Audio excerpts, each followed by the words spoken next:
자녀를 얻기 위한 가장 확실한 방법. 머나먼 옛날, 키 작은 기린이 살고 있었던 때가 있었습니다. 나뭇잎을 따먹던 기린들은 키 작은 나뭇잎만 찾아다녔습니다. 키 작은 나뭇잎을 다 따먹은 뒤에는 다시 키 작은 나무를 찾아 헤매야 했습니다. 그러던 어느 날, 키 작은 기린 중 한 마리가 자기 키보다 조금 높은 가지에 자란 부드럽고 여린 잎을 발견했습니다. 기린은 뒤꿈치를 들고 키를 최대한 높게 하였습니다. 하지만 아무리 발꿈치를 높이 들어도 여린 잎은 그보다 조금 더 높은 곳에 있었습니다. 이번엔 발꿈치를 한껏 든 다음 목을 최대한 늘려보았습니다. 아직도 조금 부족했습니다. 기린은 고픈 배를 붙잡고 집으로 돌아갔습니다. 하지만 그 다음 날에도 기린은 계속 같은 나뭇잎을 향해 도전했습니다. 내 다리로 단단하게 몸을 고정시킨 후 목을 최대한 빼고 나뭇잎을 향해 다가갔습니다. 목뼈 어디선가 으드득 하는 불편한 소리가 들렸지만 결국 기린은 여린 잎을 먹을 수 있게 되었습니다. 기린은 그날 이후 끊임없이 목을 늘렸고 신선하고 부드러운 잎을 다른 기린처럼 오랜 시간 헤매지 않고도 먹을 수 있게 되었습니다. 남들보다 잘 먹은 기린은 남들보다 더 많은 새끼를 낳았고 그 새끼들은 어미 기린을 닮아 목이 조금 더 길어져 있었습니다. 새끼 기린들은 어미를 따라 발돋움을 하고 목을 최대한 빼서 더 높은 곳에 잎사귀를 따먹었습니다. 그리고 시간이 흘렀고 그 기린들은 오늘의 목이 길고 우아한 기린이 되었습니다. 안녕하세요. 책 읽는 다락방 이야기입니다. 위에 소개한 얘기는 무화 형식으로 표현해 보았습니다만 19세기 초 라마르크에 의해 주장된 쥐나론의 용불용설입니다. 계속 사용하는 기관은 발달하고 쓰지 않는 기관은 퇴화하면서 진화를 이루어간다는 학설입니다. 우리가 주목해야 하는 건 외형적인 것뿐 아니라 내면적인 형질 역시도 진화하는 대로 아래로 물려 내려간다는 것입니다. 아이를 기르다 보면 깜짝깜짝 놀라면서 뜨끔할 때가 있는데 내 못된 습관까지 고스란히 닮아 있는 것을 발견할 때입니다. 그럴 때마다 도대체 누굴 닮아서? 라는 소리가 나오지 않길 간절히 바라면서 먼 산을 응시한 적이 한 번쯤은 있을 것입니다. 여기 이제 막 결혼식을 올린 부부가 있습니다. 신혼여행도 떠나지 못한 젊은 부부는 하나님께 열심히 기도를 드리고 있었습니다. 하나님, 저희는 좋은 부모를 만나지 못해 공부도 많이 하지 못했고 좋은 직장에 다니지 못했습니다. 그래서 낮이나 밤이나 뼈 빠지게 일을 하며 살고 있습니다. 부디 저희에게 태어나는 아이는 저희보다 나은 삶을 사는 아이가 되게 해주소서. 젊은 부부는 자신의 인생이 고달픈 이유가 돈 많은 부모를 만나지 못해 많이 배우지 못한 것이라 생각했습니다. 어렵사리 결혼을 하게 된 둘은 앞으로 태어나게 될 아이한테만큼은 충분히 공부를 할 수 있게 해줘야겠다고 굳게 다짐을 했습니다. 아이 때부터 영어 유치원에 보내면 외국어 하나는 남들보다 잘할 거야.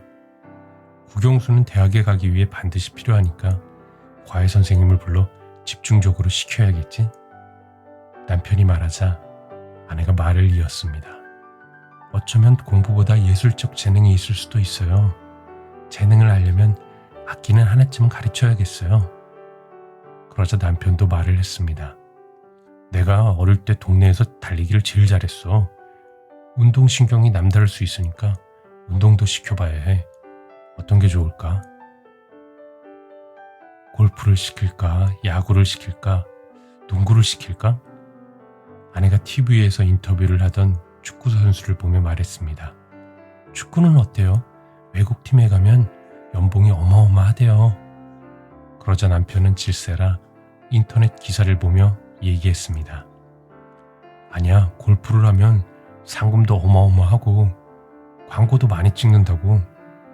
둘은 이구동성으로 말을 했습니다. 그럼 둘 다 시키자. 부부는 아이를 충분히 교육시킬 환경이 될 때까지는 아이를 낳지 않기로 했습니다. 그리고 열심히 돈을 벌었습니다. 남편은 직장을 마치면 다시 야간에 아르바이트를 했고 아내도 이 일을 하며 돈 버는 일에 동참했습니다. 4년 동안 그렇게 부부는 열심히 돈을 벌었고 그제서야 아이를 낳을 수 있겠다고 생각했습니다. 그런데 날벼락 같은 일이 벌어졌습니다. 주인집에서 전셋값을 올려달라고 한 것이었습니다. 부부는 그동안 모은 돈을 다 털어 전셋값을 지불하게 되었습니다. 그러다 보니 아이를 갖는 건 다시 멀어지게 되었습니다.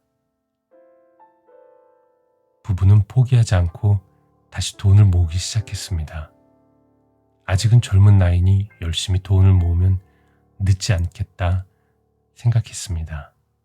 다시 열심히 돈을 모았지만 돈을 모으는 일은 생각만큼 쉽지가 않았습니다. 돈이 어느 정도 모일만 하면 전셋값이 다시 오르고 또 돈이 모일만 하면 연로하신 부모님의 병원비로 들어가고 이것저것 사소하게 돈 들어갈 일은 꾸준하게 생기고 하다못해 적은 돈이라도 불려보기 위해 재테크로 한 주식 투자마저 반에 반토막이 나고 말았습니다. 결국 무리한 남편은 병까지 얻고 말았습니다. 그러는 사이 부부는 나이가 들어갔고 아이를 갖는 일은 점점 더 멀어지는 듯해 보였습니다. 그러던 어느 화창한 일요일이었습니다. 부부는 함께 장을 보고 오던 길이었습니다.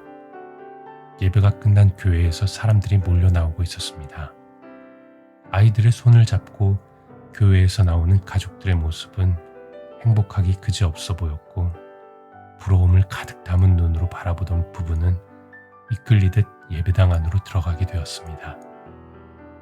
그들은 처음 결혼했을 때처럼 무릎을 꿇고 간절히 하나님께 기도를 드렸습니다.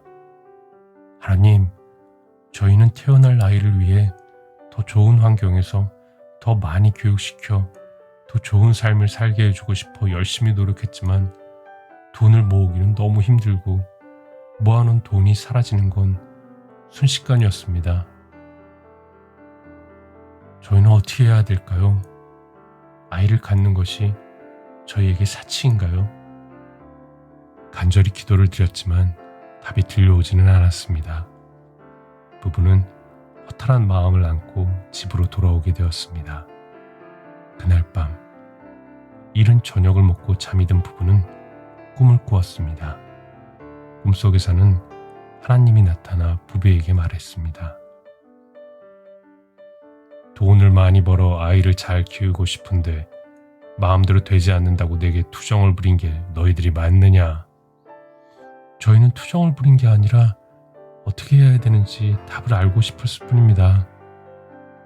이미 나는 답을 너희에게 다 알려주었는데 너희는 무슨 답을 또 구한단 말이냐? 부부는 서로 얼굴을 바라보며 의아해했습니다. 너희가 원하는 아이는 어떤 아이더냐? 저희 부부가 원하는 아이는 특별한 아이가 아닙니다. 그저 열심히 공부해서 좋은 직장에 들어가서 하고 싶은 일을 하면서 좋은 아내를 만나서 가정을 꾸리고 잘 살았으면 하는 것입니다. 이미 답은 내가 너희 몸 안에 깊숙이 새겨 넣어준 것이다. 누가 가르쳐주지 않아도 누가 시키지 않아도 아이는 너로부터 받은 것을 스스로 배우고 깨닫고 완성시켜 나갈 것이다. 정말로 아이가 잘 되길 원한다면 지금부터 더 많은 돈을 벌기 위해 노력할 것이 아니라 더 나은 자신이 되기 위해 노력해야 할 것이다. 내가 포기하지 않는다면 끈기를 가진 아이가 될 것이고 내가 꾸준히 공부하는 습관을 들인다면 내 아이는 누가 알려주지 않아도 책상에 앉아 책 읽기를 좋아하는 아이가 될 것이다. 부부는 그제서야 답을 찾은 느낌이었습니다. 그리고 부부는 돈 버는 일보다 아이에게 중요한 것이 어떤 것인지 알게 되었습니다. 날이 밝자마자 부부는 책상으로 가서 책을 펴고 공부를 하고 부모님께 전화를 드려 안부를 살피고 이웃에게 따뜻한 인사를 건넸습니다. 아이는 돈으로 키우는 것이 아니라 내가 가진 좋은 습관, 의지, 행동까지 DNA를 통해 그대로 이어받아서 크게 될 것입니다. 당신의 자녀가 더 나은 삶을 살기를 원한다면 지금부터 당장 나를 바꾸는 일에 더 시간을 쏟아야 합니다. 더 좋은 내가 되는 일이 더 좋은 자녀를 만드는 일이 될 것이니까요. 감사합니다. 또 만나요.